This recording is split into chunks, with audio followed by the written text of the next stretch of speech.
Hello सर्वांना. तुम्ही जर नगर रस्ता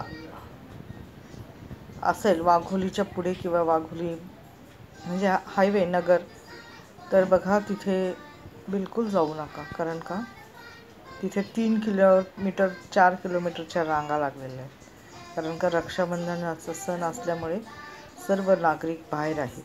सर्व लोक येणं जाणं वाढलेलं आहे. प्रत्येकाच्या गाड्या आहेत आणि रस्त्यावर इतकी गर्दी आहे, इतकं ट्रॅफिक आहे की विचारायला नको.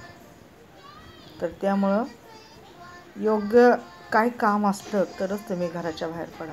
अन्यथा तुमचा वेळ, पैसा, पेट्रोल आणि तुम्हाला हकनाक त्रास सोसावा लागतो. हो की नाही? हल्ली सर्वच रस्त्यांवर ट्रॅफिक आहे.